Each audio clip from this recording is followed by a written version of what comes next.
my name is Luna and I'm here to catch you up on everything that happened in episode 116 of Campaign 3 of Critical Role, The Weave Mind. And I'm going to dive into my general thoughts about this particular narrative thread of the campaign because, like anybody on the internet, I've got opinions. This video is brought to you by my patrons. I would like to thank all of my patrons so much for their support and welcome new patron Monica. If you enjoy these videos and you'd like to help me continue making them, you can do so for as little as $2 a month at patreon.com/Luboffin. That's where I post behind the scenes content and sometimes bonus videos. If you're interested, there is a link in the description. I've got a little Christmas bonus video coming out there very shortly. We pick up with the Mighty Nine as they enter into the Arx Creonum in search of the mysterious leaders of Ruidus, the Weave Mind.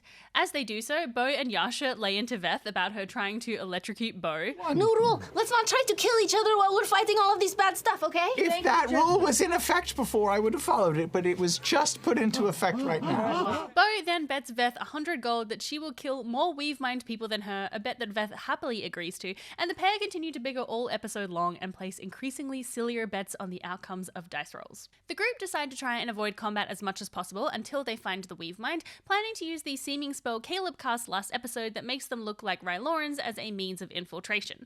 Veth notices that built into the architecture are veins of Ruidian glass and deduces that following these can lead them to an important area. They come across a group of Ryloran guards who urge them to follow them to the detonation site of the Arx Creonum. However, Jester initiates a very silly idea of attempting to run backwards, pretending that they are following. This obviously doesn't work, and things seem a bit tricky until Veth casts Hypnotic Pattern, sending a pattern of shiny buttons in the air. Two of the three are caught in the spell, but one of them saves, so Caduceus commands them to trip and fall, and Yasha and Caleb finish them off with Scald Saber and a Firebolt spell. This scene was really amusing to me because they are level 20 characters and they were panicking so much about dealing with this one guard, even 3 guards. I think they wanted to conserve resources like spell slots, but with all of them wailing on them for just one round, even with just cantrips and melee attacks, he was probably a goner. I think no matter what level they are in D&D, the Critical Role players are always going to be a little combat avoidant, something that we have seen play out plenty of times. My favorite moment of the Mighty Nine eschewing this instinct, though, is when they were in the snows of Icefall hiding in the snow from the dragon Geladon, and Ford/Travis really was like, fuck this, I want to fight a dragon. Where are you? Fuck it, I'm Randy. I'm gonna cast Fly on myself.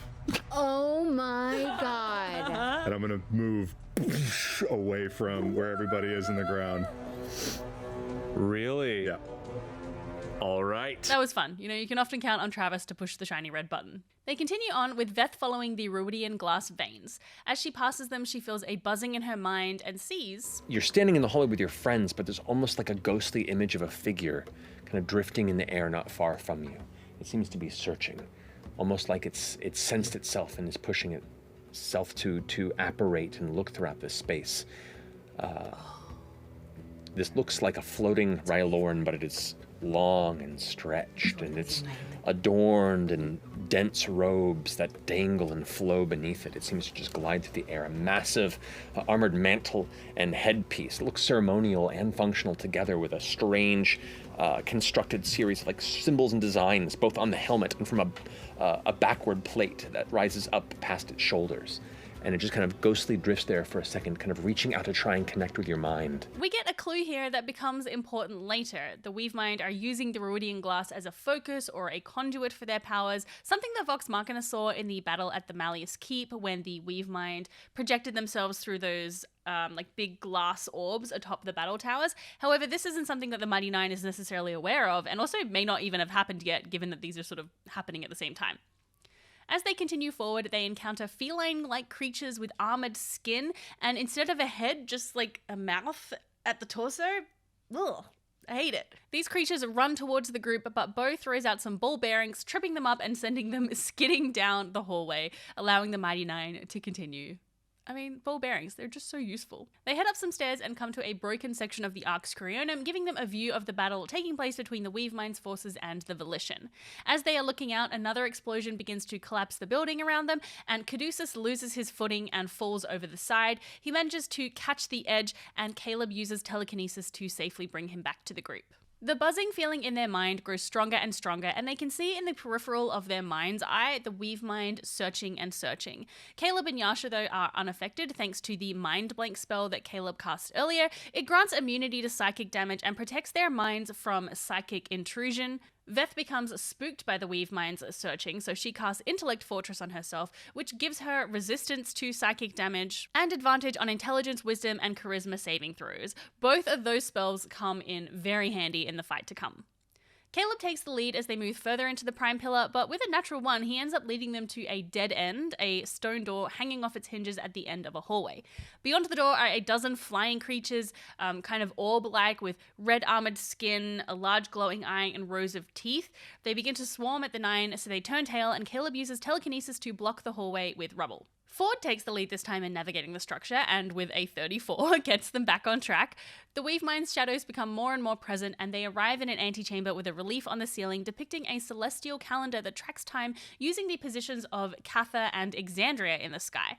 There is also a depiction of the Ruidian glass stretching out from the center of Ruidus, probably depicting the freedom that Predathos is craving and reaching for. Off of this antechamber are 2 open double doors, and beyond them a strong teal glow. As they peek inside, they see an enormous crystal arch, as well as other large crystals placed around the room, and bridges and pillars of Ruidian glass.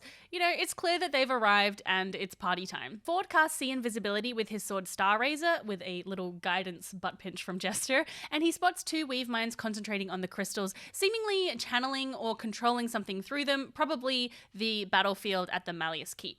However, it's not long before they notice Ford. The one kind of like turns its head and you hear in your mind, "Welcome. Do you wish to come converse a bit?"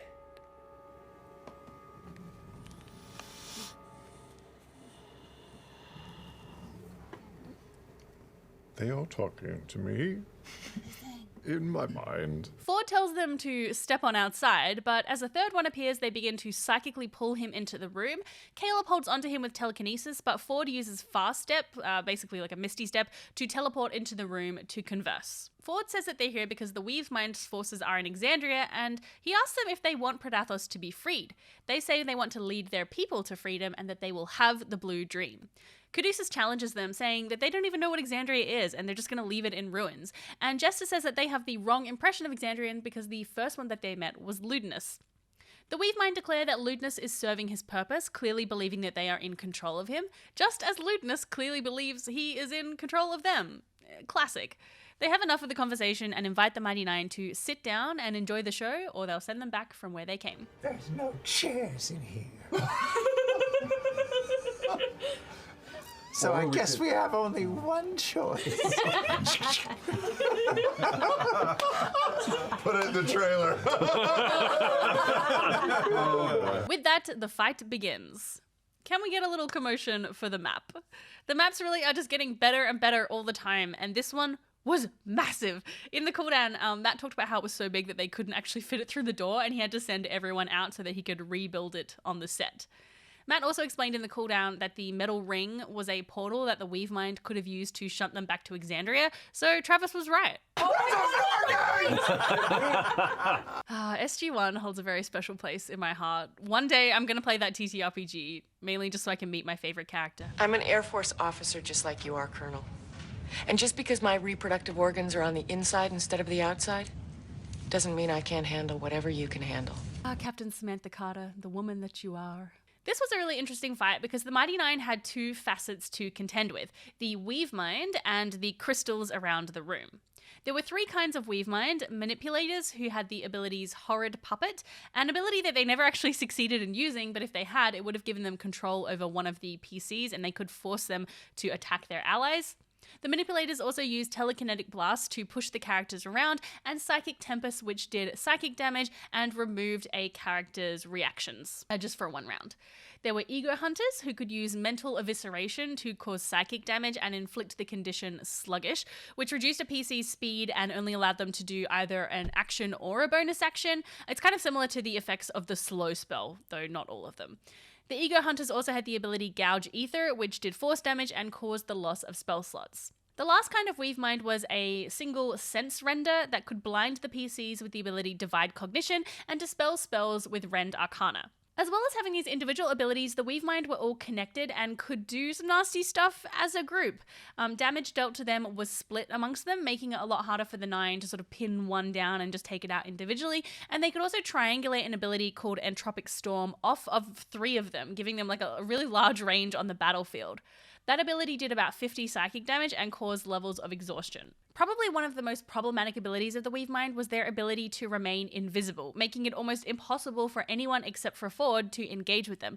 But luckily, with a little divine intervention, Jester had some dickery trickery on her side. I'm gonna look over at Sprinkle. I'm gonna look at him and go, I think it's time for something really big to happen. And I'm gonna ask the Traveler Yes. for divine intervention. This is the time. Okay. What's the plan? And I'm gonna see if he will light up Give us ultrasight. all of them so we can see them. Okay. Yeah, come on, Hey. Traveler. So as you look towards Sprinkle is like curled up and shaking. All of a sudden, gets relaxed. The eyes flare green. It looks over towards you. My goodness, it's kind of hard to see in here. Perhaps need a little more light. And Sprinkle's little claws snap. As it does, this like bright, kind of greenish white light kind of apparates outward. As it does, you watch as that shimmering energy seems to scatter off of it, almost like dust being knocked off of an antique with a burst of wind. And where the Weavemind stand, even if they try and like focus down, their body's trying to shimmer again. There's this weird kind of flash of energy in the shape of numerous small spectral golden dicks that just like scatters it off again and kind of like float around. It's kind of like tiny little spectral spites. Just as with the Divine Intervention we saw Pike and Levitel use in the Malleus key fight, this automatically succeeded due to Jester being level 20, although she will have to wait for 7 days again. I think this was a smart use of this though, as they really would have been in like a lot of trouble if the Weavemind were invisible the entire battle.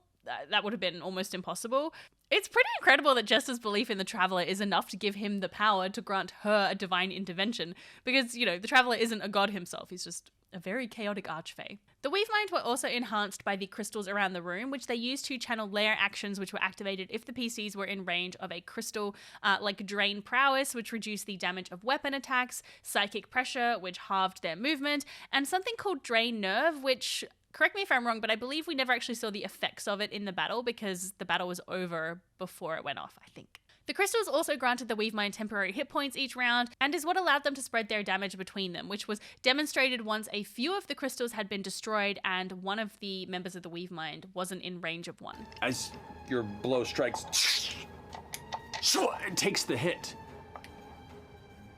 And you sense in that moment the hit sinks deeply, and the brunt of it almost like falls to the ground and keeps self-lifting. The others aren't affected, like it's too far from a functional crystal to be part of the... Oh, he dephoned home! He got too far. He got too far. So the party had a few options of how to approach this fight. You know, they could try and focus on just the Weavemind, or they could try and take out the crystals. They kind of ended up doing a bit of both. You know, at first it wasn't really apparent how powerful the crystals were, so the group did mostly focus on the Weavemind. However, Caduceus recognized that they needed to deal with the crystals and made that easier with some divine intervention from the Wild Mother. The first body in our charge was made entirely of violet crystal. It never sprouted any plant. It never sprouted tea. It never sprouted a flower. It only gave us the grove itself. This is where we'll begin the next graveyard.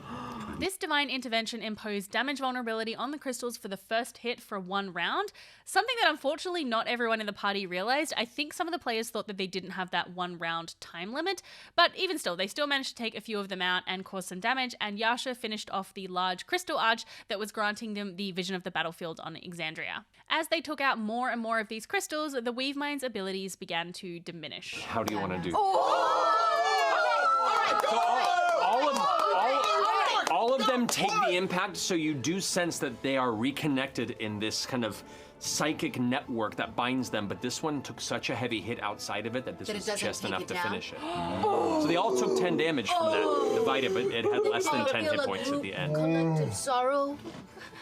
All right, I'm going to try to just like reach out and grab a piece of something that's dangling from him, and yank it back onto my blade. It's like shifts everything away. Oh, maybe. Onto it, and it kind of drapes over. And as it gets close to your face, you look past the head armor and its sunken eyes, and you see that kind of glowing blue energy in it as it kind of fades into just darkness. Its hands kind of reaching for you, almost like it's trying to strangle you.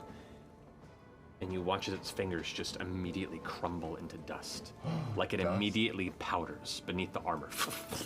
Just like with the Vox Machina fight, it was really fun to see the Mighty Nine using their high-powered abilities. Bo used her empty body ability, an 18th level monk ability which grants resistance to all damage except for force damage and invisibility for 1 minute. I really liked how Marosha described this, like her taking on this ability. It reminded me a lot of when Aang assumes the Avatar state. Unfortunately, the invisibility didn't end up doing much because the Weave Mind seemed to have true sight or, at least some kind of psychic detection, but the damage resistances were really handy. Caleb used a very powerful 9th level spell. So Caleb hears that in his mind and says, strategy, yeah, and you hear his voice echoing with arcane sheen, halt, and he just ceases to be as I cast Time Stop. How many rounds? I want that spell so bad. So please, describe to me what it looks like as Caleb Widogast stops time. Well, all of the 5 are glowing with little golden celestial dicks around them, and they all freeze in place. And Caleb looks and turns and sees all of the 9 frozen in place, looking forward. This is such a cool spell that is very appropriate for Caleb given his interest in time-based magic. When it's cast, the player rolls a d4 and they get to take an additional amount of actions and movement, which is 1 plus the number rolled on the d4. So it was really lucky that Liam rolled a 4, giving him 5 extra actions. The only limitation is that you can't cast spells that affect other creatures or objects that they are carrying or holding, but you can still do a lot of good stuff, which we see Caleb do. He casts Mirror Image, Fire Shield, which didn't end up doing anything. He uses Telekinesis to do some damage to the Crystal Arch, which allowed Yasha to finish it off, as I talked about earlier. And for his final 2 actions... Slam bat guano and sulfur between my hands and twist it in a disc and pull my hands apart and shoot out a little mote of fiery light that pauses in the air right in the middle and freezes in place. Delayed blast fireball. Delayed blast fireball. Its trigger is the end of this time freeze. That's 4 actions. For my 5th action, as I step behind this pillar, I throw out a fireball at 7th level.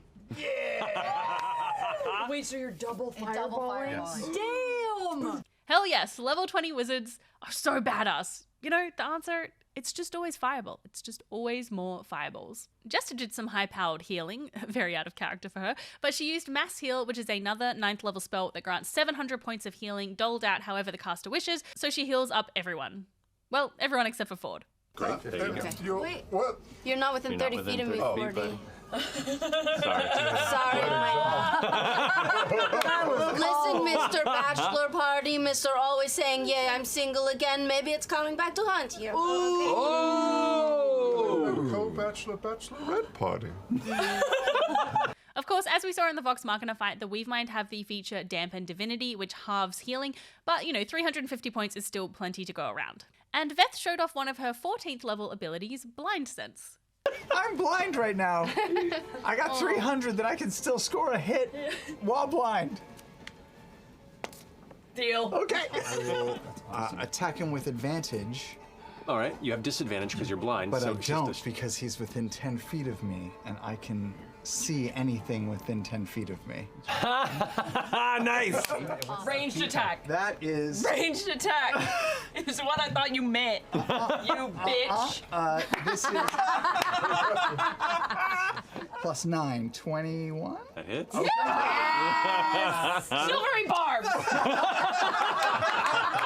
The ongoing bets between Veth and Bo were very funny to me. Sam did reveal in the cooldown that with everything worked out, Bo owes Veth 150 gold. So, not quite the sweepstakes win that I think Veth was hoping for, but I wouldn't say no to 150 gold. So, after a good 3 hours of combat, the Weave Mind are defeated. Caleb Widogast, how do you want to do this to the Weave Mind?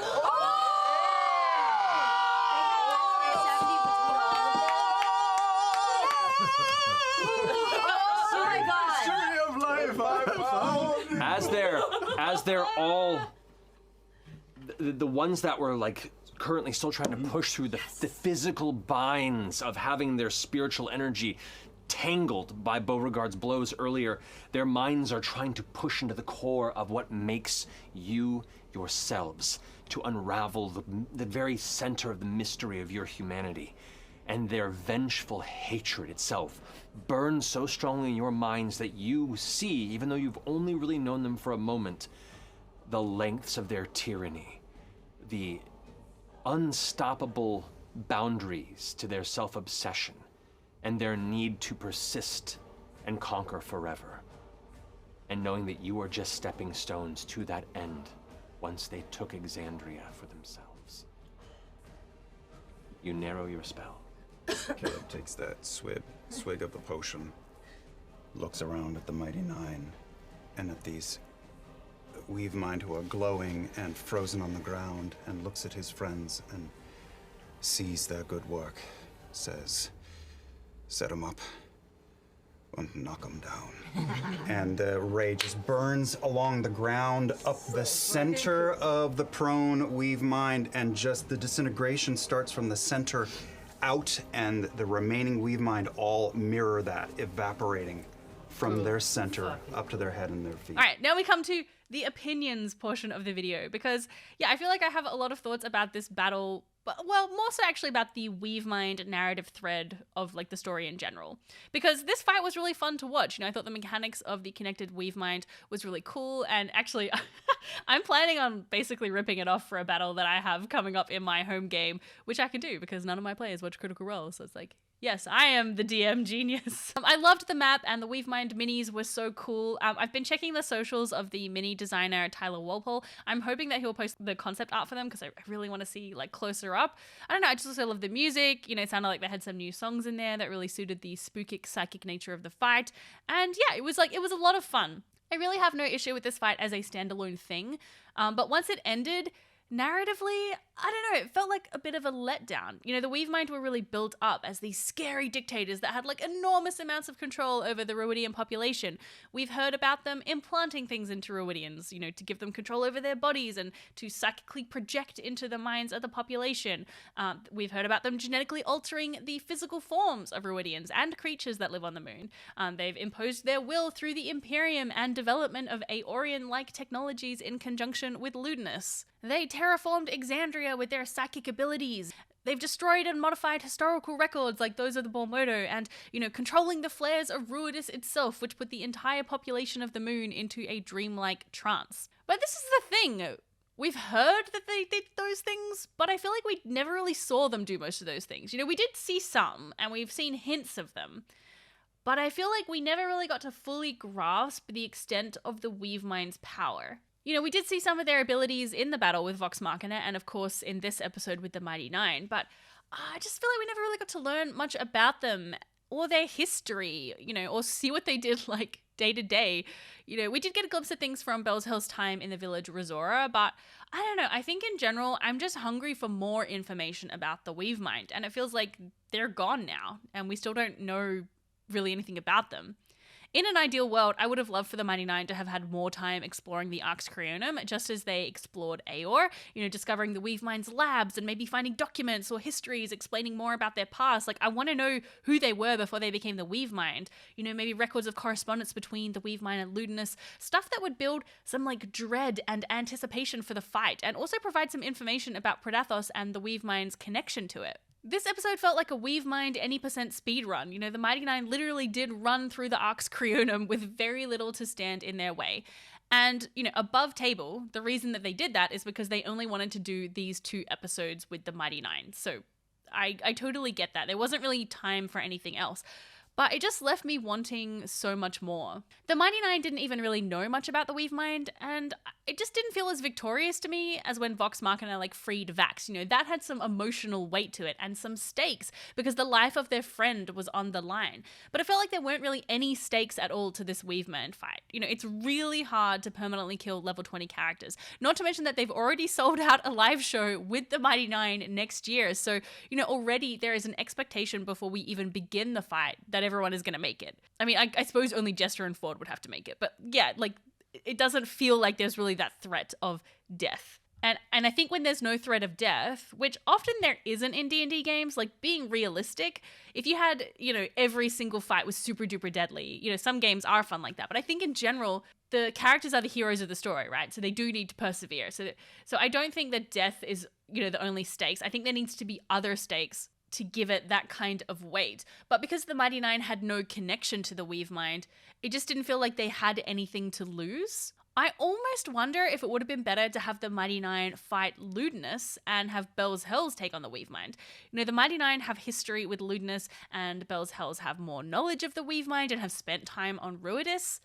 The Weave Mind could have retreated to the Hallowed Cage, maybe, perhaps preparing for the imminent release of Predathos, so Bell's Hells could encounter them there. This would probably only work though if Lewdness wasn't currently sucking up Liliana, because with that happening, Bell's Hells obviously have to take him on. This is sort of the problem, I think, with having these really large scale, universe shattering conflicts. There are going to be lots of heavy hitters, and it would feel unrealistic to have Bell's Hells take on all of them by themselves, especially in such a tight time frame. I mean, the Avengers is a huge team for a reason, right? So that they can all go and take on powerful baddies individually in their own individual movies, and then get together for the really, really powerful baddies. Whilst it would be a absolutely batshit wild fight that would probably be way too hard to run, we could have Vox Machina take on the Malleus Key, Mighty Nine take on Lewdness, Bell's Hells take on the Weave Mind, and then have them team up to keep Predathos in his cage. I know that that's not mechanically and practically easy, or maybe even possible to have them all playing 3 characters, but narratively, if we just think about the story, to me that would feel really satisfying. I think the big question is, what does the downfall of the Weave Mind mean for the people of Ruidus? What is their society going to look like after this, Hopefully we will get to learn some of that in the coming episodes, but with Bell's Hells descending to the Hallowed Cage, we might not get to see it play out on screen. Perhaps they'll release some other content about Ruidus after Campaign 3, like a mini-series set there would be really cool, or a story, or maybe, the absolute dream for me, a setting guide. Oh, I would kill for an explorer's guide to Ruidus. I want them to flesh out all the places and all the people that live there and how the society works. That's what I want. That's my prayer to the critrole gods. Darrington Press, do you hear my plea? I know not everything can always be fleshed out in great detail, and with the current pacing of the campaign, it probably would have felt weird to slow things down now to give the Mighty Nine time to explore.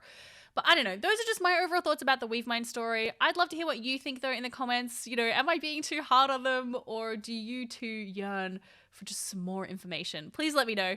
If you disagree with me, then of course that is absolutely fine, because stories are subjective, but just a reminder to be kind and respectful to me, but also to each other. I'm really excited to see what comes next for Bell's Hells.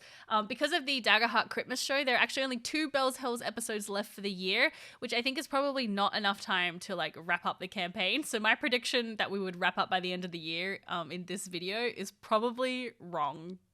Oh well, hopefully some of my other predictions are right. That's all from me. I'll see you next time. Bye! Level 27 players, 5 boss creatures. Yeah, man.